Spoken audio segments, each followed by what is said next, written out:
Welcome back to test video. आज हम देखेंगे 68वें Bihar PSC exam BPSC exam जो 2022 में हुआ था। तो पहला क्वेश्चन है, the parts of the skeleton that are not as hard as bones and which can be bent are called edge. कंकाल के वे हिस्से जो हड्डियों की तरह सख्त नहीं होते और जो मोड़े जा सकते हैं वे हैं कार्टिलेज। कंकाल के वे हिस्से जो हड्डियों की तरह सख्त नहीं होते और मोड़े जा सकते वे कार्टिलेज कहलाते हैं। उपास्थि कार्टिलेज का निर्माण कंकाली संयोजी ऊतकों से होता है। यह भी एक प्रकार का संयोगी ऊतक है। यह अर्ध ठोस पारदर्शक एवं लचीले ग्लाइकोप्रोटीन से बने मैट्रिक्स से निर्मित होता है। क्वेश्चन नंबर 2, इन लाइसेन एक chlorophyll containing partner live together. Lichen में एक क्लोरोफिल युक्त पार्टनर एक साथ रहते हैं। तो आंसर हो जाएगा शैवाल और कवक। लाइकेन में एक क्लोरोफिल युक्त पार्टनर शैवाल और कवक एक साथ रहते हैं। लाइकेन थैलोफाइटा प्रकार की वनस्पति है जो कवक तथा शैवाल दोनों से मिलकर बनते हैं। इसमें कवक तथा शैवालों का संबंध परस्पर सहजीवी जैसा होता है। कवक जल, खनिज, लवण आदि शैवाल को देता है और शैवाल प्रकाश संश्लेषण की क्रिया द्वारा कार्बोहाइड्रेट का निर्माण कवक को देता है। कवक तथा शैवाल के बीच इस तरह के सहजीवी संबंध को हेलोटिज्म कहते हैं। Question number 3, female Anopheles can be distinguished from female Culex because it's मादा एनोफिलीज को मादा क्यूलेक्स से अलग किया जा सकता है क्योंकि यह बैठती है अंतः स्तर के साथ एक कोण की in an angle with substratum. मादा एनोफ्लीज को मादा क्यूलेक्स से अलग किया जा सकता है क्योंकि यह आधा स्तर के साथ एक कोण पर बैठती है। माद क्यूलेक्स का शरीर बैठने में आधार तल के समानांतर होता है तथा सूंड 45 डिग्री कोण पर झुकी हुई होती है, जबकि मादा एनोफ्लीज का शरीर बैठने में धरातल से 45 डिग्री के कोण पर उठा हुआ होता है तथा सूंड प्रोफोसिस शरीर की सीध में होती है। Question number 4, the most important cell type associated with the immunity of the body। शरीर के प्रतिरोधक क्षमता से जुड़ा सबसे महत्वपूर्ण कोशिका इस प्रकार है। RBC, platelet, lymphocyte, more than one of the above, none of the above. तो आंसर सी हो गया लिफोसाइट। शरीर की प्रतिरोधक क्षमता से जुड़ा सबसे महत्वपूर्ण कोशिका प्रकार लिम्फोसाइट है। ये शरीर में उपस्थित सफेद रक्त कोशिकाएं होती है जो मानव शरीर में प्रवेश करने वाले संक्रमण और अन्य वायरस से लड़ने में मदद करती है। लिम्फोसाइट्स 3 प्रकार के होते हैं, टी सेल, बी सेल और एनके सेल। बी लिम्फोसाइट कोशिकाएं शरीर के एंटीबॉडी के निर्माण के लिए सहायक होती है। टी कोशिकाओं का उपयोग कैंसर कोशिकाओं को मारने में होता है। इनके कोशिकाएं प्राकृतिक हत्यारे होते हैं। Question number 5, which one of the following statements is incorrect about muscles in human body. मानव शरीर की मांसपेशियों के बारे में निम्नलिखित में से कौन सा कथन गलत है। मांसपेशियां केवल हड्डी को धक्का दे सकती हैं। मानव शरीर की मांसपेशियां त्वचा के नीचे होती है। संपूर्ण मानव शरीर में 500 से अधिक मांसपेशियां होती है। मांसपेशियां जोड़े में काम करते हैं। सिकुड़ने पर मांसपेशियां छोटी, सख्त और मोटी हो जाती है। मांसपेशियां केवल हड्डी को धक्का दे सकती है। यह कथन गलत है। Question number 6, large number of thin stripes of black paint are made on the surface of a convex lens of focal length 20 cm to catch the image of a white horse। The image will be 20 centimetre focus दूरी के एक उत्तल lens की सतह पर सफ़ेद घोड़े का प्रतिबिंब बनाने के लिए बड़ी संख्या में काले रंग की पतली पट्टियां बनाई जाती है। वह प्रतिबिंब कैसा होगा। कम चमक वाला एक घोड़ा। 20 सेंटीमीटर फोकस दूरी के एक उत्तल लेंस की सतह पर सफ़ेद घोड़े का प्रतिबिंब बनाने के लिए बड़ी संख्या में काले रंग की पतली पट्टियां बनाई जाती है। प्रतिबिंब कम चमक वाला एक घोड़ा होगा। Question number 7, shrillness of sound is determined by. ध्वनि की तीक्ष्णता किसके द्वारा निर्धारित की जाती है। वेवलेंथ के द्वारा, wavelength of sound. Question number तो यहाँ पर एक्सप्लेनेशन में देख लेते हैं। आवृत्ति ध्वनि की तीक्ष्णता तथा तारतम्य को निर्धारित करती है। कंपनी की आवृत्ति अधिक होती है तो ध्वनि तीखी होती है। यदि कंपनी की आवृत्ति कम होती है तो तारतम्य कम होता है। Question number 8, which of the flowing photo electric devices is most suitable for digital applications. निम्नलिखित में से कौन सा फोटो इलेक्ट्रिक उपकरण डिजिटल अनुप्रयोगों के लिए सबसे उपयुक्त है। Photovoltaic cell. Photovoltaic cell photoelectric उपकरण डिजिटल अनुप्रयोगों के लिए सबसे उपयुक्त है। फोटोवोल्टेइक सेल एक अर्धचालक उपकरण है जो प्रकाश ऊर्जा को सीधे विद्युत ऊर्जा में परिवर्तित करता है। Question number 9। Ball bearings are used to convert static friction into ball bearing का उपयोग स्थैतिक घर्षण को निम्नलिखित में से किसमें परिवर्तित करने के लिए किया जाता है। रोलिंग घर्षण। बॉल बेयरिंग का उपयोग स्थैतिक घर्षण को रोलिंग घर्षण में परिवर्तित करने के लिए किया जाता है। जब कोई गोलाकार वस्तु किसी सतह पर लुढ़कती है तो दोनों सतहों के बीच व गति के विपरीत दिशा में लगने वाले घर्षण बल को लोटनिक घर्षण या रोलिंग घर्षण कहा जाता है। Question number 10। A goalkeeper in a game of football pulls his hands backwards after holding the ball shot at the goal. This enables the goalkeeper to football के खेल में एक गोलकीपर फुटबॉल को गोल में पकड़ने के बाद अपने हाथों को पीछे की ओर खींचता है। यह गोलकीपर को किस प्रकार सक्षम बनाता है। Decrease the rate of change of momentum. संवेग परिवर्तन की दर को कम करने में। फुटबॉल के खेल में गोलकीपर फुटबॉल को गोल में पकड़ने के बाद अपने हाथों को पीछे की ओर खींचता है। यह गोलकीपर को संवेग परिवर्तन की दर से कम करने में सक्षम बनाता है। यदि किसी गतिमान वस्तु के द्रव्यमान तथा वेग के गुणनफल को उस वस्तु का संवेग कहते हैं। संवेग इज इक्वल टू द्रव्यमान mass into velocity. Question number 11. Which among the following is a positively charged particle emitted by a radioactive element? निम्नलिखित में से कौन सा एक रेडियोधर्मी तत्व द्वारा उत्सर्जित धनात्मक रूप से आवेशित कण है। अल्फा किरण। एक रेडियोधर्मी तत्व द्वारा उत्सर्जित धनात्मक रूप से आवेशित कण अल्फा किरण होती है। किरण अति सूक्ष्म धन आवेशित कणों की बनी होती है। इस प्रकार विद्युत क्षेत्र से होकर गमन करते समय ये किरणें विद्युत क्षेत्र के ऋण ध्रुव की ओर मुड़ जाते हैं। चूंकि अल्फा कण में कोई इलेक्ट्रॉन नहीं होते इसलिए अल्फा कण एक धन आवेशित कण होते हैं। Question number 12। Centripetal forces is responsible to केंद्राभिमुखी बल किसके लिए जिम्मेदार है। वस्तु को वृत्ताकार पथ पर गतिमान रखना। Fly the object along a straight line. केंद्राभिमुखी बल वस्तु को वृत्ताकार पथ पर गतिमान रखने के लिए जिम्मेदार होते हैं। किसी वृत्तीय मार्ग पर एक समान चाल से गति करते हुए पिंड पर एक बल कार्य करता है जिसकी दिशा सदैव केंद्र की ओर रहती है। इस प्रकार वृत्ताकार पथ में केंद्र की ओर लगने वाले बल को केंद्राभिमुखी बल या सेंट्रीपेटल फोर्स कहते हैं। Question number 13।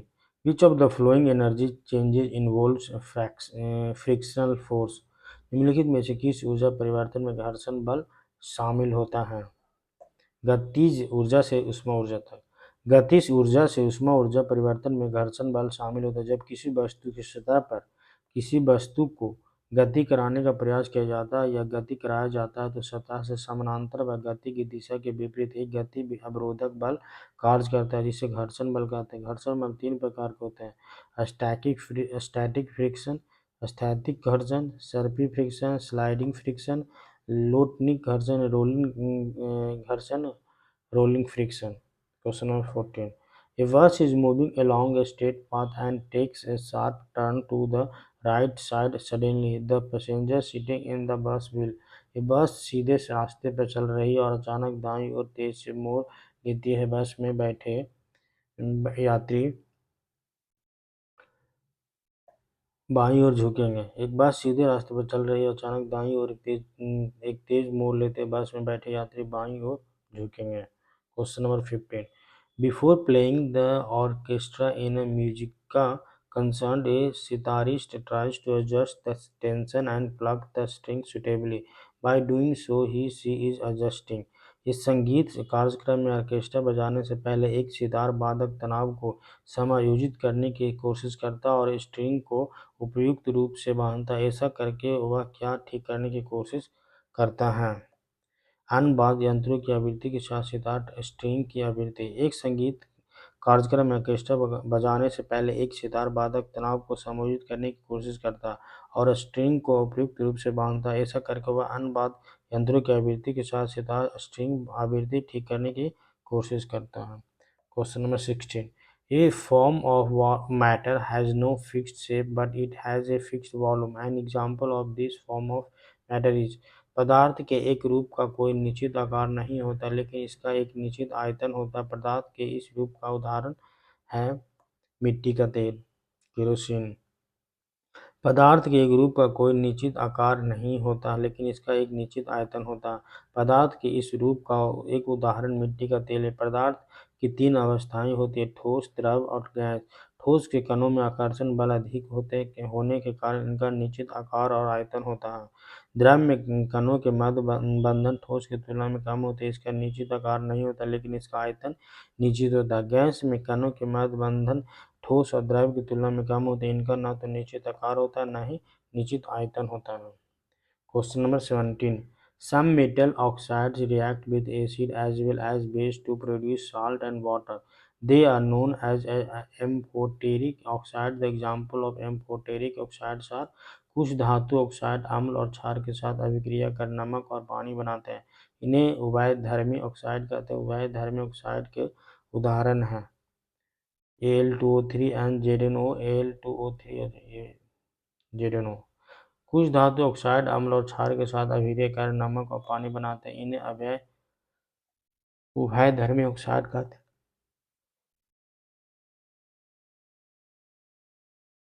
उभयधर्मी ऑक्साइड के कारण Al2O3 एल्युमिनियम ऑक्साइड और ZnO जिंक ऑक्साइड है। Question number 18। Which gas contributes to the global warming through its greenhouse effect? कौन सी गैस अपने ग्रीन हाउस प्रभाव से ग्लोबल वार्मिंग में योगदान करती है?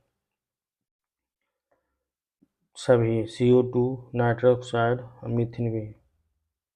Question number 19। Acids react with metal carbonates to liberate gas. अम्ल धातु कार्बोनेट से अभिक्रिया कर CO2 बनाती है। Question number 20। Which acid is described as HCCOH? कौन सा अम्ल कहा जाता है? ऑक्सैलिक अम्ल। ऑक्जेलिक अम्ल। HCCOH को ऑक्सैलिक अम्ल कहा जाता है। यह द्विकार्बोक्सिलिक अम्ल है। कैल्शियम ऑक्जेलेट के रूप में यह प्रायः पौधों के कोशिकाओं में पाया जाता है। थोड़ी मात्रा में यह मूत्र में भी पाया जाता है। मानव गुर्दे में कैल्शियम ऑक्जेलेट के एकत्रित होने के कारण पथरी की बीमारी होती है। Question number 21।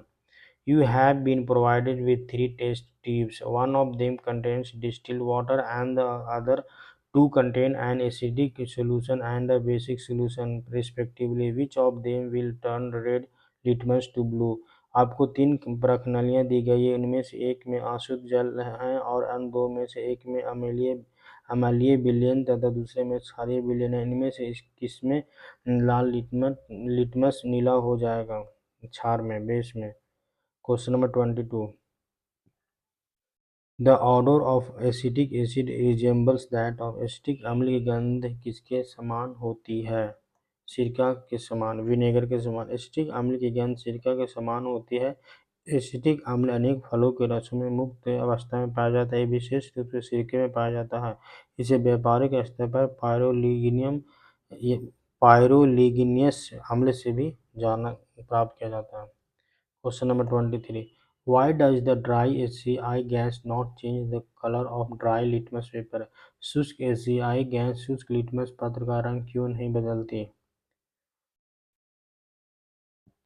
कोई H3O प्लस आयन मौजूद नहीं होंगे। लिटमस केवल H3O प्लस आयन की उपस्थिति में रंग बदलता है। Question number 24। Detect the odd one, विषम का पता लगाए। फल का पकना, सीमेंट की सेटिंग, कोयले का जलना। None of the above are similar. फल का पकना, सीमेंट की सेटिंग और कोयले का जलना रासायनिक परिवर्तन है। These are same. Question number 25. Which of the following statements about diamond and graphite is true?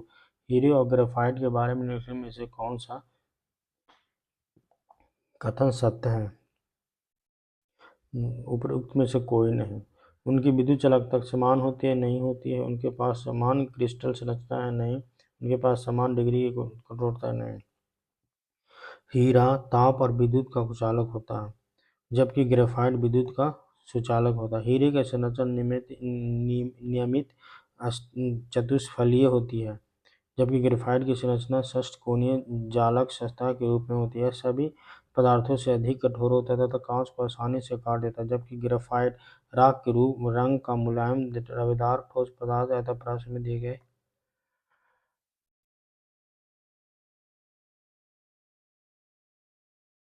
कथन सत्य है।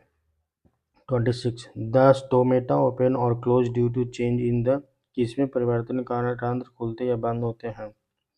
सी कोशिकाओं में पानी की मात्रा। कोशिकाओं में पानी की मात्रा में परिवर्तन के कारण रंध्र खुलते या बंद होते हैं। Question number 27 chlorophyll absorbs blank wavelength of the sunlight. Chlorophyll सूर्य के प्रकाश के तरंग दैर्ध्य को अवशोषित करता है। लाल और नीले क्लोरोफिल सूर्य के प्रकाश के लाल और नीले तरंगदैर्ध्य को अवशोषित करता है। पर्ण हरित प्रकाश में बैंगनी, नीला और लाल रंगों को ग्रहण करता है। प्रकाश संश्लेषण की क्रिया बैंगनी रंग के प्रकाश में सबसे कम तथा लाल रंग के प्रकाश में सबसे अधिक होती है। Question number 28 which of the following is not a correct match. निम्नलिखित में से कौन सा मेल सही नहीं। Petiole attaches leaf to stem. पर्णवृंत पत्ती को तने से जोड़ता है। Thick hard stem with branching near base tree. आधार के पास शाखाओं के साथ मोटा कठोर तथा तना पेड़। Weak stem which can not stand upright. Creeper. कमजोर तना जो सीधा खड़ा नहीं हो सकता, उस लता। पर्णवृत्त पत्ती को तने से जोड़ता है। झाड़ी आधार के पास शाखाओं के साथ मोटा कठोर तना। लता कमजोर तना जो सीधा खड़ा नहीं हो सकता। Question number 29 water reaches great heights in trees because of suction pull caused by. Suction pull के कारण पेड़ों में पानी बहुत ऊंचाई तक पहुंच जाता है, जिसका कारण है। सी वाष्पोत्सर्जन transpiration. Question number 30 which among the following is a character of chloroplast which makes them qualified to self replication। निम्नलिखित में से कौन सा क्लोरोप्लास्ट का एक लक्षण है जो उसे स्व प्रतिकृति के योग बनाता है। डीएनए और आरएनए दोनों की उपस्थिति। Question number 31 how many words no matter if they are meaningless can be formed by the letters of the word diary. शब्द डायरी के अक्षरों से कितने शब्द बनाए जा सकते हैं चाहे उनके अर्थ हो या ना हो। शब्द डायरी में अक्षरों की संख्या 5 है। तो ये मैथ का क्वेश्चन है, तो मैथ में हम देखेंगे।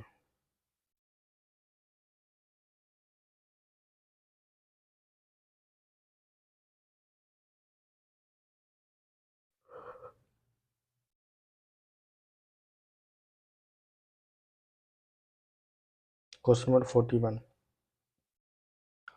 with reference to the consumer disputes redressal at the district level in India, which one of the following statements is not correct। Bharat में जिला स्तर पर उपभोक्ता विवाद निवारण के संदर्भ में निम्नलिखित में से कौन सा कथन सही नहीं है। सी सही नहीं है। जिला फोरम के सदस्यों में से एक महिला होगी। नहीं है। None of them. ही सही नहीं है। None of them is correct.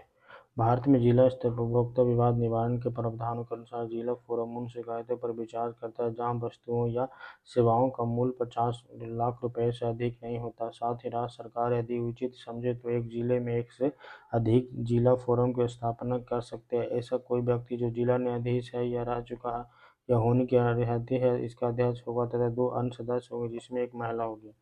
Question number 42 At what level does a panchayat समिति ऑपरेट अ पंचायती राज स्ट्रक्चर। एक पंचायत समिति किस स्तर पर एक पंचायती राज संरचना का संचालन करती है। ब्लॉक स्तरीय निकाय में। एक पंचायत समिति ब्लॉक स्तर पर एक पंचायती संरचना का संचालन करती है।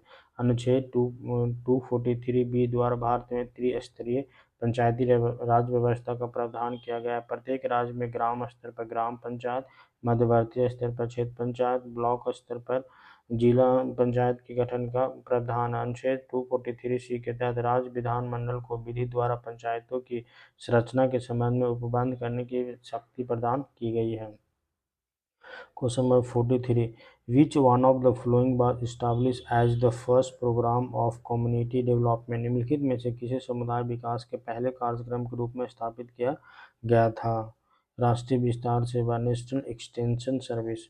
समुदाय विकास के पहले कार्यक्रम के रूप में राष्ट्रीय विस्तार सेवा को स्थापित किया गया था। राष्ट्रीय विस्तार सेवा कार्यक्रम अप्रैल 1953 में तैयार किया गया था। इसका उद्घाटन 2 अक्टूबर 1953 को हुआ था। इसका गठन तब किया गया था जब भारत सरकार ने महसूस किया सामुदायिक विकास कार्यक्रम जिसे 1952 में बनाया गया था वित्त की कमी के कारण पूरे भारत में लागू नहीं किया जा सकता है। Question number 44. The phrase equality before law used in Article 14 of the Indian Constitution has been borrowed from the Constitution of भारतीय संविधान के अनुच्छेद 14 में लिखा हुआ कानून के समझ समानता किस देश के संविधान से लिया गया है? ब्रिटेन। कानून के समक्ष समानता की अवधारणा ब्रिटेन के संविधान से ली गई है। ब्रिटिश विधि शास्त्री प्रोफेसर डाइसी के विधि के शासन के स्वरूप है। यह एक नकारात्मक अवधारणा है। इसका तात्पर्य है कि समान परिस्थिति वाले व्यक्तियों के साथ विधि द्वारा दिए गए विशेषाधिकारों तथा अधिरोपित कर्तव्य के मामले में समान व्यवहार किया जाएगा। प्रत्येक व्यक्ति देश के साधारण विधि के अधीन होगा। संविधान का भाग 3 अनुच्छेद 14-18 समता का अधिकार प्रदान करता है। Question number 45. What was the duration in the making of the Indian Constitution? भारतीय संविधान को बनाने में कितना समय लगा? 2 वर्ष 11 महीना 18 दिन। भारतीय संविधान को बनाने में 2 वर्ष 11 महीना 18 दिन का समय लगा था, जिसमें संविधान के प्रारूप पर कुल 114 दिन बहस हुई। संविधान के निर्माण में निमित्त कुल 11 अधिवेशन हुए। भारतीय संविधान के अंगीकृत होने की तिथि 26 नवंबर 1949 है। इस समय संविधान में कुल 395 अनुच्छेद, 8 अनुसूचियां, 32 भाग थे। Question number 46.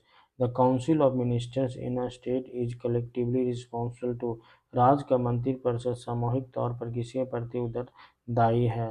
विधानसभा। राज्य का मंत्रिपरिषद सामूहिक तौर पर विधानसभा के प्रति उत्तरदायी होता है। यदि विधानसभा किसी मंत्री के विरुद्ध प्रस्तावित पारित कर दे या किसी मंत्री द्वारा रखे गए विधेयक को अस्वीकार कर दे तो समस्त मंत्रिपरिषद को त्याग पत्र देना होता है। नोट: नीति संबंधी मामलों में मंत्रिपरिषद का सामूहिक उत्तरदायित्व होता है, लेकिन किसी मंत्री के भ्रष्ट आचरण या व्यक्तिगत दोष के लिए मंत्री ही उत्तरदायी होगा। Question number 47. Consider the following statement. निम्नलिखित कथनों पर विचार कीजिए. In the post 73rd amendment era there has to be decentralise of. 73वें संशोधन के बाद विकेंद्रीकरण किया गया। सी है 1 to 4. 73वें संविधान संशोधन 1992 के द्वारा स्थानीय स्तर पर शक्तियों का विकेंद्रीकरण किया गया, जिसमें पंचायतों को निर्णय लेने की शक्ति, पूर्ण व्यवस्था बनाने की शक्ति तथा कुछ प्रशासनिक शक्तियां पंचायत स्तर पर प्रदान की गई। राज्य विधानमंडल को यह शक्ति दी गई कि वह पंचायतों को ऐसी शक्तियां और प्राधिकार दे जो इन्हें स्वायत्त शासन की संस्थाओं के रूप में कार्य करने में समर्थ बनाने के लिए आवश्यक हो। Question number 48. The representation in the Rajya Sabha includes. Rajya Sabha में प्रतिनिधित्व में शामिल हैं मोर देन वन ऑफ द. संविधान के अनुच्छेद 80 में राज्यसभा के गठन के बारे में है। अनुच्छेद 81 में यह वर्णित है कि राज्यसभा में अधिक से अधिक 250 सदस्य हो सकते हैं, जिसमें 12 सदस्य राष्ट्रपति द्वारा मनोनीत किए जाएंगे तथा अन्य सदस्यों का चुनाव विधानसभा के निर्वाचित प्रतिनिधियों द्वारा किया जाता है। यह चुनाव आनुपातिक प्रतिनिधित्व के अनुसार एकल संक्रमणीय मत प्रणाली द्वारा होता है। वर्तमान में राज्यसभा के कुल सदस्यों की संख्या 245 है। Question number 49. Which of the following is concerned with the supreme court of India. निम्नलिखित में से किसका संबंध भारत के सर्वोच्च न्यायालय से है? भारतीय संविधान के द्वारा उच्चतम न्यायालय को प्रारंभिक, मूल, अपीलीय और परामर्श संबंधी व्यापक क्षेत्राधिकार प्रदान किया गया है। जहां वह संविधान की आधिकारिक व्याख्या करता है, वहीं नागरिकों को मौलिक अधिकारों की रक्षा भी करता है। अनुच्छेद 131 उच्चतम न्यायालय को प्रारंभिक अधिकार प्रदान करता है। संविधान का भाग 5 अनुच्छेद 124 147 सर्वोच्च न्यायालय से संबंध है। Question number 50. The minimum age for contesting elections to the Panchayati Raj institutions should be how many years according to the 73rd Constitutional Amendment Act. 73वें संविधान संशोधन अधिनियम के तहत पंचायती राज संस्थाओं में चुनाव लड़ने के लिए न्यूनतम कितनी आयु होना आवश्यक है? 21 वर्ष। 73वें संविधान संशोधन अधिनियम 1992 के तहत किसी व्यक्ति को ग्राम पंचायत का चुनाव लड़ने के लिए न्यूनतम उम्र की सीमा 21 वर्ष होनी चाहिए। चुनाव लड़ने वाला व्यक्ति का नाम पंचायत के किसी निर्वाचन क्षेत्र के मतदाता सूची में नाम होना चाहिए। Question 51, at what percentage has Bihar registered the lowest female workforce participation rate for the year 2020-2022? वर्ष 2020-22 के लिए सबसे कम महिला कार्यबल भागीदारी दर कितने प्रतिशत पर बिहार में दर्ज की गई है? 4% ग्रामीण क्षेत्रों में, 6.5% शहरी क्षेत्रों में। Question number 52, the maximum number of tax industry is in which district? अधिकतम कर उद्योग किस जिले में है? ये क्वेश्चन रद्द कर दिया गया था। Question number 53. According to the National Family Survey 5 released by the Union Ministry of Health and Family Welfare on November 24, 2021, there has been a significant improvement in the sex ratio of Bihar. It has increased from in 2015-2016 to in 2020-2022। केंद्रीय स्वास्थ्य एवं परिवार कल्याण मंत्रालय द्वारा 24 नवंबर 2021 को प्रकाशित परिवार सर्वेक्षण 5 के अनुसार बिहार के लिंग अनुपात में काफ़ी संख्या सुधार हुआ। यह 2015 से 2016 में से बढ़कर 2022 में 2020 से 22 में कितना हो गया? 2015 में था 1062, 2022 में हो गया 1090। केंद्रीय स्वास्थ्य एवं परिवार कल्याण मंत्रालय द्वारा 24 नवंबर 2021 को प्रकाशित परिवार सर्वेक्षण 5 के अनुसार बिहार के लिंग अनुपात में काफ़ी अच्छा सुधार हुआ। यह 2015-2016 में 1062 से बढ़कर 2020-22 में 1090 हो गया है। बिहार के शहरी क्षेत्रों का लिंगानुपात जहां केवल 982 है, वहीं ग्रामीण क्षेत्रों का लिंगानुपात 1111 है। सर्वेक्षण के अनुसार बिहार के 15 से 49 आयु वर्ग की महिलाओं में साक्षरता दर केवल 55% है, जो चिंता का कारण बना हुआ। Question number 54, according to the Bihar economic survey 2021-2022, what was the rate of growth of gross state domestic product GSDP और बिहार इन 2020-2021? बिहार आर्थिक सर्वेक्षण के अनुसार 2020-21 में बिहार के सकल राज्य घरेलू उत्पाद की वृद्धि दर कितनी रही? 2.5%। बिहार आर्थिक सर्वेक्षण के अनुसार 2020-21 में बिहार के सकल राज्य घरेलू उत्पाद जीएसडीपी की वृद्धि दर 2.5% रही। सर्वेक्षण के अनुसार मौजूदा बाजार मूल्य पर 2020-21 के दौरान भारत के 86,659 रुपये प्रति व्यक्ति आय की तुलना में बिहार में प्रति व्यक्ति आय 50,555 रुपये रही। 25 फरवरी 2022 को प्रस्तुत किया यह बिहार का 16वां आर्थिक सर्वेक्षण था। क्वेश्चन नंबर 55 है, विच one of the following is correct for Bihar economy? निम्नलिखित में से कौन सा एक बिहार की अर्थव्यवस्था के मामले में सही है? अर्थव्यवस्था का व्यावसायिक ढांचा ऊपर से स्थिर है। भारत में सबसे कम विकास दर में से एक है जो 2.5% है। बिहार में अधिकतम प्राथमिक वस्तुओं का उत्पादन होता है। डी, इनमें से एक से अधिक। बिहार की अर्थव्यवस्था का व्यावसायिक ढांचा ऊपर से स्थिर है। बिहार की अर्थव्यवस्था भारत में सबसे तीव्र गति से विकास करने वाली अर्थव्यवस्थाओं में से एक है। बिहार ने वित्तीय वर्ष 2019-20 में दोहरे अंकों में विकास दर्ज किया, जो राष्ट्रीय स्तर पर विकास दर के दुगने से भी अधिक है। बिहार में 2019-20 के वित्तीय वर्ष में विकास दर 10.5% दर्ज की गई, जबकि इस अवधि के दौरान यह राष्ट्रीय स्तर पर 4.2% थी। बिहार में अधिकतम प्राथमिक वस्तुओं का उत्पादन होता है। Question number 56, which of the following are the objectives of the SEZ act 2025? SEZ अधिनियम 2005 के उद्देश्य क्या हैं? विशेष आर्थिक क्षेत्र अधिनियम वर्ष 2005 में पारित किया गया, वर्ष 2006 में लागू हुआ। भारत में SEZ को चीन के सकल मॉडल के साथ मिलकर संरचित किया गया था। एशिया का पहला निर्यात प्रसंस्करण क्षेत्र वर्ष 1965 में कांडला, गुजरात में स्थापित किया गया था। SEZ के निम्न उद्देश्य अतिरिक्त आर्थिक गतिविधियों का उत्पादन, वस्तुओं और सेवाओं के निर्यात को बढ़ावा देना, रोजगार निर्माण, घरेलू और विदेशी निवेश को बढ़ावा देना, बुनियादी सुविधाओं का विकास करना। Question number 57, what is the policy measure adopted by the government of India to improve the system of agricultural marketing?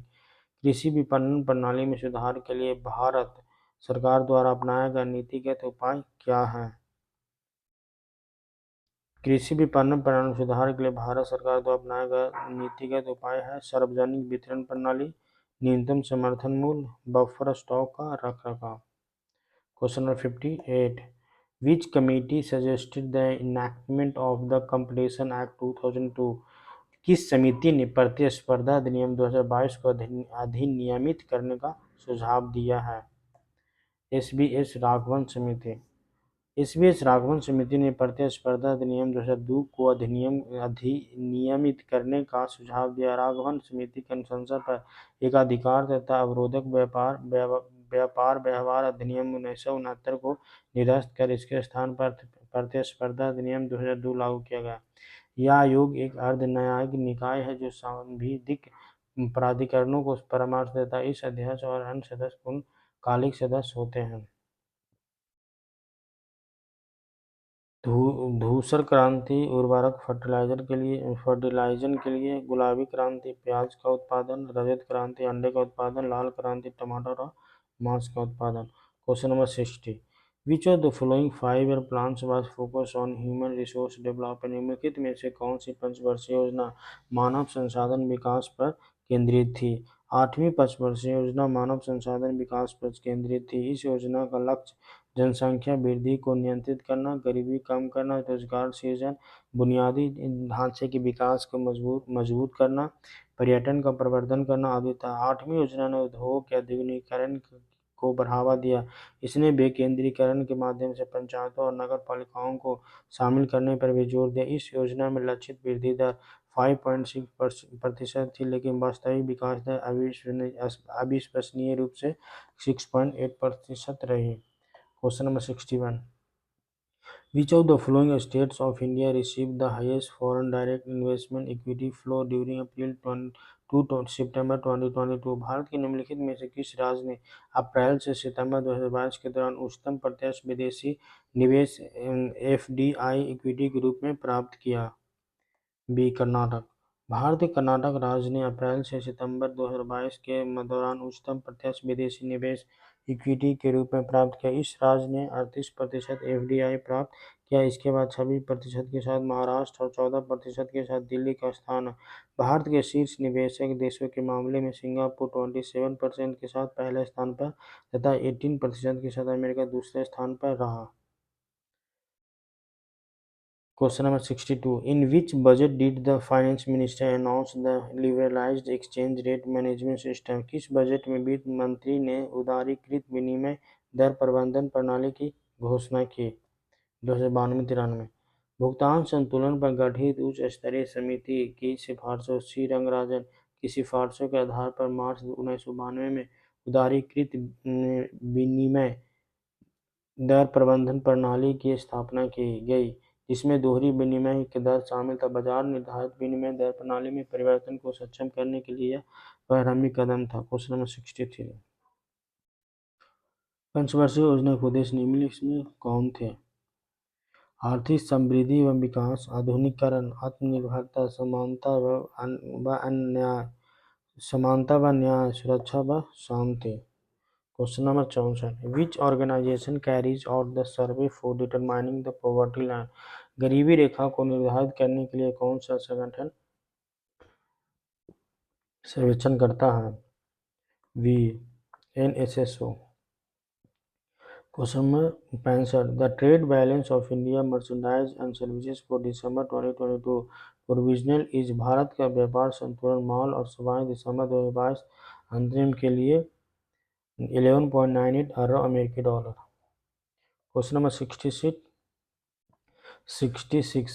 During the salt satyagraha in Bihar, in addition to making salt, the people chose to oppose the government by opposing which tax? नमक सत्याग्रह के दौरान बिहार के लोगों ने नमक बनाने के साथ साथ सरकार के विरुद्ध किस कर का विरोध करने का विकल्प चुना?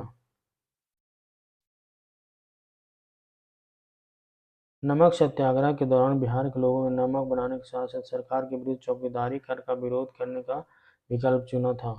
1856 के तहत चौकीदारी अधिनियम पुलिस को किसानों से एक कर एकत्र करने और गांवों में चौकीदार रखने के लिए धन उपलब्ध कराने की अनुमति दी गई। गांधी द्वारा दांडी सत्याग्रह 12 मार्च 1930 से 6 मार्च 1930 तक चलाया गया, जिसे नमक सत्याग्रह भी कहा जाता है। Question number 67, the elected government of Bihar formed by Shri Krishna Singh resign in February 1938 for which region? Shri Krishna Singh द्वारा गठित बिहार की निर्वाचित सरकार ने फरवरी 1938 में किस कारण से इस्तीफा दिया था? राजनीतिक कैदियों को छोड़ने के कारण। श्री कृष्ण सिंह द्वारा गठित बिहार की निर्वाचित सरकार ने फरवरी 1938 में राजनीतिक कैदियों को छोड़ने के कारण इस्तीफा दे दिया। वर्ष 1937 में जब श्री कृष्ण सिंह ने पहला कांग्रेस मंत्रालय बनाया तो उन्होंने राजनीतिक कैदियों को रिहा करने की मांग की। उनके मंत्रालय ने वायसराय पर दबाव बनाने के लिए 15 फरवरी 1938 को इस्तीफा दे दिया। वायसराय ने बाद में मांगों को मान लिया और योगेंद्र शुक्ला को मार्च 1938 में अन्य राजनीतिक कैदियों के साथ रिहा कर दिया। Question number 68, who saved the life of Gandhi ji in Bihar during Champaran Satyagraha? किसने चंपारण सत्याग्रह के दौरान बिहार में गांधी जी की जान बचाई थी? बत्तक मियाँ ने। चंपारण सत्याग्रह के दौरान बिहार में बत्तक मियाँ ने गांधी जी की जान बचाई थी। अफ्रीका से लौटने के बाद गांधी जी नीलही किसानों की दुर्दशा का जायजा लेने चंपारण के जिला मुख्यालय मोतिहारी आए थे। इरविन ने गांधी की हत्या के लिए बत्तक मियाँ को जहर मिला दूध का गिलास देने को कहा। तब तक बत्तक मियाँ ने दूध का गिलास देते हुए गांधी जी और राजेंद्र के कानों में यह बात बता दी। गांधी जी की जान तो बच गई, लेकिन बत्तक मियाँ को भारी कीमत चुकानी पड़ी। Question number 69, who led cultivators in Bihar during the non cooperation movement? असहयोग आंदोलन के दौरान किसने बिहार में किसानों की अगुवाई की थी? स्वामी विद्यानंद ने। असहयोग आंदोलन के दौरान स्वामी विद्यानंद ने बिहार में किसानों की अगुवाई की। दिसंबर 1920 में नागपुर अधिवेशन में कांग्रेस पार्टी द्वारा आधिकारिक रूप से तय किए जाने से पहले बिहार में असहयोग आंदोलन शुरू करने का दबाव बहुत अधिक बार रहा था, जिन कारणों ने कुछ क्षेत्रों में जमींदारों के खिलाफ आंदोलन किया गया। वही स्वामी विद्यानंद के अधीन कुछ समय के लिए कांग्रेस से जुड़े किसान नेता स्वामी विद्यानंद असहयोग आंदोलन के प्रबल समर्थक थे, जिन्होंने पहले ही किसानों के साथ असहयोग का प्रचार करने का प्रांत का दौरा किया था। Question number 70, the swadeshi and boycott were adopted as the method of struggle for the first time during the प्रथम बार संघर्ष के तरीकों के रूप में स्वदेशी एवं बहिष्कार किसके दौरान अपनाए गए थे? बंगाल विभाजन। प्रथम बार संघर्ष के तरीकों के रूप में स्वदेशी एवं बहिष्कार बंगाल विभाजन के दौरान अपनाए गए थे। वर्ष 1905 में अविभाजित बंगाल प्रेसिडेंसी का विभाजन लॉर्ड कर्जन की सर्वाधिक आलोचनात्मक नीतियों में से एक था, जिसमें न केवल बंगाल में बल्कि पूरे भारत में व्यापक विरोध शुरू हो गया और इस घटना स्वतंत्र आंदोलन को गति प्रदान की। Question number 71, at the Calcutta session of the Indian National Congress (INC) held in 1906, the flag of Swaraj for India was unfurled by 1906 में आयोजित भारतीय राष्ट्रीय कांग्रेस के कलकत्ता अधिवेशन में भारत के लिए स्वराज का झंडा किसके द्वारा फहराया गया था? दादा भाई नौरोजी के द्वारा। 1906 में आयोजित भारतीय राष्ट्रीय कांग्रेस के कलकत्ता अधिवेशन में भारत के लिए स्वराज का झंडा दादा भाई नौरोजी द्वारा फहराया गया था। दादा भाई नौरोजी ब्रिटिश कालीन भारत के एक पारसी बुद्धिजीवी, शिक्षा शास्त्री, कपास के व्यापारी तथा आरंभिक राजनीतिक एवं सामाजिक नेता थे। उन्हें भारत के ग्रैंड ओल्ड मैन और भारतीय राष्ट्रवाद के जनक के रूप में भी जाना जाता है। ये ब्रिटिश संसद के सदस्य के रूप में चुने जाने वाले पहले भारतीय थे। धन निष्कासन का सिद्धांत इनके द्वारा प्रतिपादित किया गया था।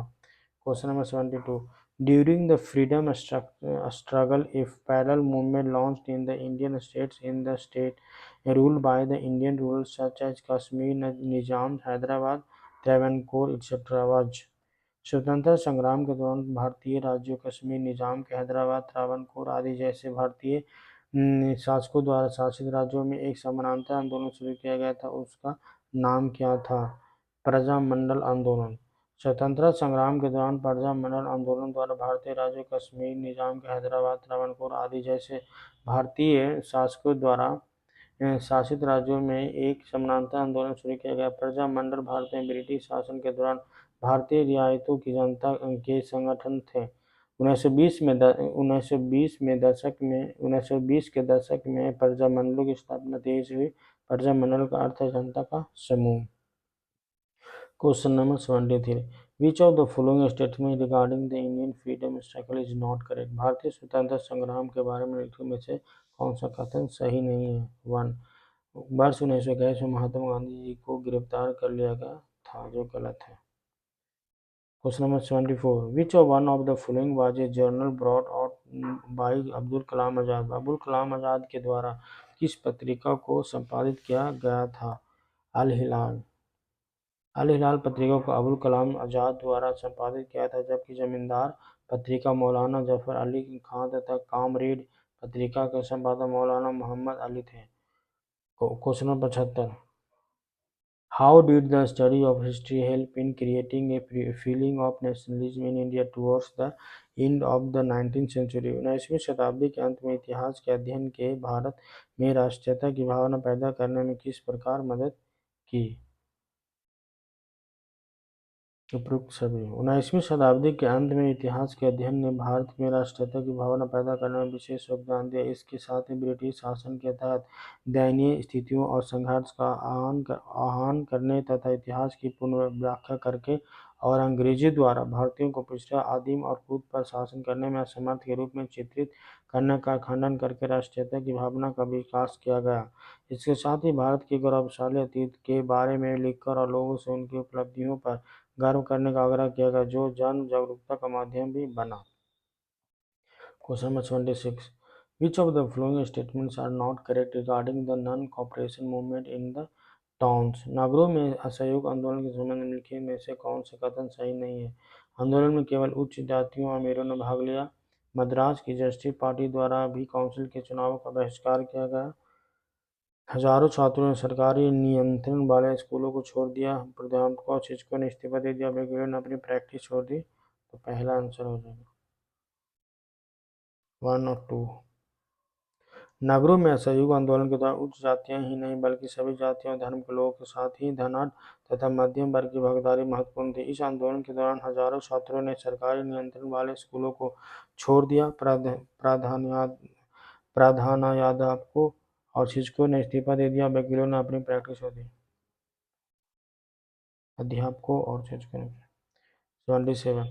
A sannyasi who came to that district after a spell as an indentured laborer in Fiji, carrying a copy of Tulsidas Ramayana on his back from which he would recite verses to rural audience. The pigeon leader referred to here is ये सन्यासी जो Fiji में गिरिमिटिया मजदूर के रूप में काम करने के बाद उस जिले में अपनी पीठ पर तुलसीदास रामायण की एक प्रति लेकर आया था, जिसमें वो ग्रामीण श्रोताओं को छंद सुनाता था। यहाँ जी किस किसान नेता का जिक्र है? बाबा रामचंद्र। बाबा रामचंद्र ने अवध में किसान आंदोलन का नेतृत्व किया था। इन्होंने फिजी में गिरमिटिया मजदूर के रूप में कुछ समय तक काम किया था। ये ग्रामीण श्रोताओं को तुलसीदास के रामायण की पंक्तियां भी सुनाते थे। उल्लेखनीय है कि बाबा रामचंद्र भारतीय ट्रेड यूनियन के एक नेता थे, जिन्होंने 1920 और 1930 के दशक में जमींदारों के दुर्व्यवहार के खिलाफ लड़ने के लिए अवध के किसानों को एक संयुक्त मोर्चा बनाने के लिए संगठित किया था। Question number 78, Who was the founder of All India Harijan Sangh in 1932? All India Harijan Sangh की स्थापना 1932 में किसके द्वारा की गई थी? महात्मा गांधी जी के द्वारा। ऑल इंडिया हरिजन संघ की स्थापना 1932 में महात्मा गांधी जी के द्वारा की गई थी। इसका उद्देश्य सत्य और अहिंसक तरीकों से हिंदू समाज में अस्पृश्यता के साथ साथ तथाकथित अस्पृश्यों द्वारा सामना की जाने वाली सभी प्रासंगिक बुराइयों और अक्षमताओं का उल्लंघन करना था। उल्लेखनीय है कि हरिजन का शाब्दिक अर्थ है भगवान के बच्चे, और गांधी जी ने यह नाम उन लोगों को दिया था जो उस समय तक अछूत या दलित के वर्ग के रूप में माने जाते थे। On February 20, 1947, Prime Minister Attlee announced the British government's decision to withdraw from India latest by 20 फरवरी 1947 को प्रधानमंत्री एटली ने भारत से ब्रिटिश शासन को कब तक वापस लेने की घोषणा की थी? जून 1948। Question number 80, who established Swaraj दल इन बिहार? स्वराज दल की स्थापना बिहार में किसके द्वारा किया गया था? श्री कृष्ण के द्वारा। Question number 81, who among the following made an offer to Humayun that he would surrender Bihar and pay an annual tribute of 8 lakh dinars if he was allowed to retain Bengal? इनमें से किसने हुमायूं को यह प्रस्ताव दिया था कि यदि उसे बंगाल पर अधिकार करके दिया गया तो वह बिहार को समर्पित कर देगा और 10 लाख दिनार की वार्षिक श्रद्धांजलि अर्पित करेगा? शेर खान। शेर खान अर्थात शेर शाह सूरी ने हुमायूं को यह प्रस्ताव दिया था कि यदि उसे बंगाल पर अधिकार करने दिया गया तो वह बिहार को समर्पित कर देगा और 10 लाख दिनार की वार्षिक श्रद्धांजलि अर्पित करेगा। Question number 82। The Vikramshila university was establish. Vikramshila university विश्वविद्यालय किनके द्वारा स्थापित किया गया था? धर्मपाल के द्वारा। विक्रमशिला विश्वविद्यालय धर्मपाल बिहार के भागलपुर जिले में अवस्थित था। इसकी स्थापना 8वीं शताब्दी में पाल शासक धर्मपाल द्वारा की गई थी। यहाँ के आचार्यों में दीपंकर श्रीज्ञान का नाम सर्वाधिक उल्लेखनीय है, जो इस विश्वविद्यालय के कुलपति थे। Question number 83। Who among the following was the first governor of Bihar? इनमें से बिहार के प्रथम राज्यपाल कौन थे? Sir James David Sifton. Sir James David Sifton एक ब्रिटिश सिविल सेवक थे जिन्होंने उड़ीसा के विभाजन 1936 के पश्चात बिहार प्रांत के प्रथम राज्यपाल के रूप में कार्य किया। उल्लेखनीय है कि स्वतंत्रता के पश्चात बिहार का प्रथम राज्यपाल जयराम दास दौलत राम थे तथा वर्तमान में राजेंद्र विश्वनाथ आलेकर को इस पद पर फरवरी 2023 में नियुक्त किया गया है। Question number 84। Who was the author of Mahatma Gandhi and Bihar some reminiscence? Mahatma Gandhi and Bihar some reminiscence के लेखक कौन थे? Doctor Rajendra Prasad. Mahatma Gandhi and Bihar some reminiscence के लेखक डॉक्टर राजेंद्र प्रसाद हैं। इनके द्वारा लिखी गई कुछ अन्य पुस्तकें निम्नलिखित हैं, जैसे चंपारण में सत्याग्रह, इंडिया डिवाइडेड, उनकी आत्मकथा, बापू के कदमों में इत्यादि। उल्लेखनीय है कि डॉक्टर राजेंद्र प्रसाद का जन्म 3 दिसंबर 1864 को बिहार के सिवान जिले के जीरादेई में तथा निधन 28 फरवरी 1963 को हुआ था। इन्हें स्वतंत्रता के पश्चात भारत के पहले राष्ट्रपति के रूप में चुना गया था। Question number 85। Which is the oldest church इन बिहार? बिहार का सबसे पुराना गिरजाघर कौन सा है? पादरी की हवेली। बिहार का सबसे पुराना गिरजाघर पादरी की हवेली है। वर्ष 1913 में पटना में इसकी स्थापना की गई थी। स्थापना के दौरान एक छोटा सा चर्च है जिसका बाद में पुनर्निर्माण के समय विस्तार किया गया। इसे सेंट मैरिज चर्च के नाम से भी जाना जाता है। Question number 86. The late actor Kumudlal Ganguly, also known by his stage name Ashok Kumar, was born in which of the following cities of Bihar? दिवंगत अभिनेता कुमुदलाल गांगुली, जिन्हें उनके मंचीय नाम अशोक कुमार से भी जाना जाता है, का जन्म बिहार के निम्नलिखित में से किस शहर में हुआ था? भागलपुर। अशोक कुमार का जन्म 13 अक्टूबर 1911 को भागलपुर बिहार में हुआ था। इनका वास्तविक नाम कुमुदलाल गांगुली था। इन्होंने लगभग 275 फिल्मों में काम किया, जिसमें Achhut Kanya, Howrah bridge, Pakeezah, jewel thief इत्यादि शामिल है। वर्ष 1988 में इन्हें दादा साहब फाल्के पुरस्कार से भी सम्मानित किया गया था। Question number 87। In ancient times the area to the south of the Ganga was known as? प्राचीन काल में गंगा के दक्षिण क्षेत्र को क्या कहा जाता है? प्राचीन काल में गंगा के दक्षिण क्षेत्र को मगध के नाम से जाना जाता था। Question number 88। When did the use of iron begin in Indian subcontinent? भारतीय उपमहाद्वीप में लोहे का प्रयोग कब शुरू हुआ था? हाल ही में भारतीय उपमहाद्वीप में लोहे के प्रयोग की शुरुआत का नया प्रमाण प्राप्त हुआ, जिसके अनुसार 4200 ईस्वी पूर्व की तिथि निर्धारित की गई। यह प्रमाण तमिलनाडु में हुए उत्खनन कार्य के दौरान कार्बन डेटिंग से पुष्ट होता है। इससे पहले देश में लोहे के प्रयोग का प्रमाण 1900 से 2000 ईसा पूर्व माना जाता है, अतः विकास में दिए गए कथन असत्य है। Question number 89। According to the rock inscription in Sanskrit composed around 2nd century CE, Sudarshan lake and artificial reservoir was repaired by? दूसरी शताब्दी के आसपास रचित संस्कृत के शिलालेखक के अनुसार सुदर्शन झील एक कृत्रिम जलाशय की मरम्मत किसने की थी? रुद्रदमन ने। Question number 90। The temple of Deoghar near Jhansi and the sculptures in the temple at Garhaba near Allahabad are the important remains of the Jhansi के पास देवघर का मंदिर और इलाहाबाद के पास गारवा मंदिर में बनी मूर्तियां किस कला के महत्वपूर्ण अवशेष हैं? गुप्त कला के। Question number 91। In which of the following battles are the main opponents not correctly stated? निम्नलिखित में से किस युद्ध में मुख्य आरोपियों का सही उल्लेख नहीं किया गया है? सी, पानीपत का द्वितीय युद्ध टीपू सुल्तान और मराठा में किया गया था। पानीपत का द्वितीय युद्ध 1556 में हेमचंद्र विक्रमादित्य तथा अकबर के मध्य लड़ा गया था। इसमें अकबर ने हेमू को पराजित किया था। Question number 92, during the Delhi sultanate the designation muqaddam और chaudhari was used for. Delhi सल्तनत के दौरान मुकाद्दम या चौधरी पद का इस्तेमाल किनके लिए किया जाता था? गांव के सरपंच के। क्वेश्चन नंबर 93, तबकात-ए-अकबरी, जिसे which has been sometimes considered more reliable than Abul Fazl Akbarnama, was written by।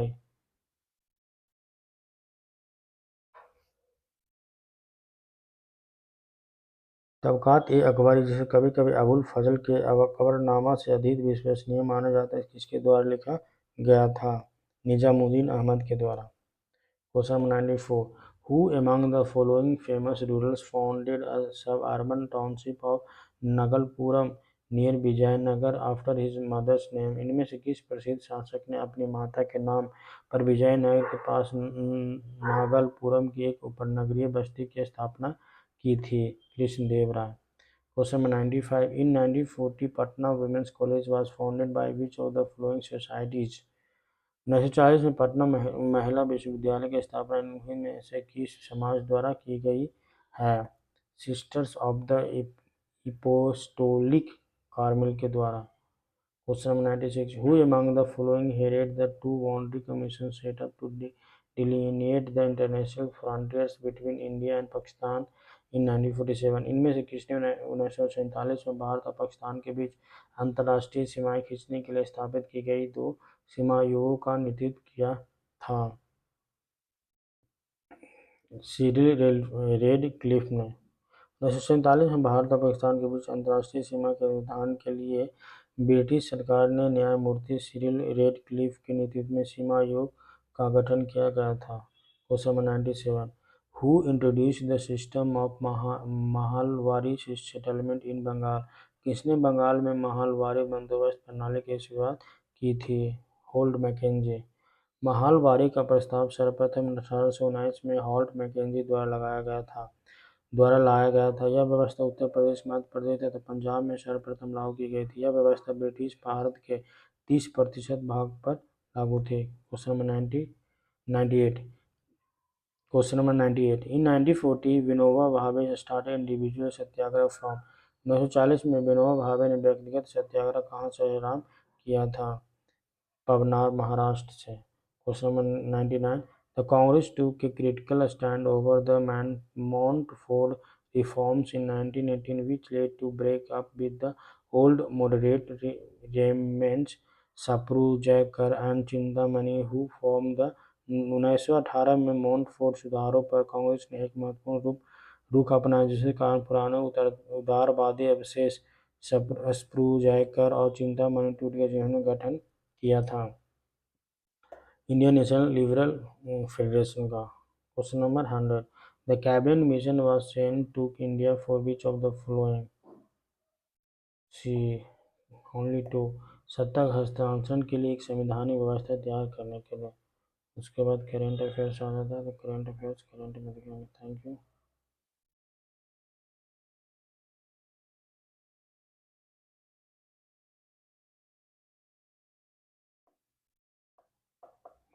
Thanks, जय हिंद।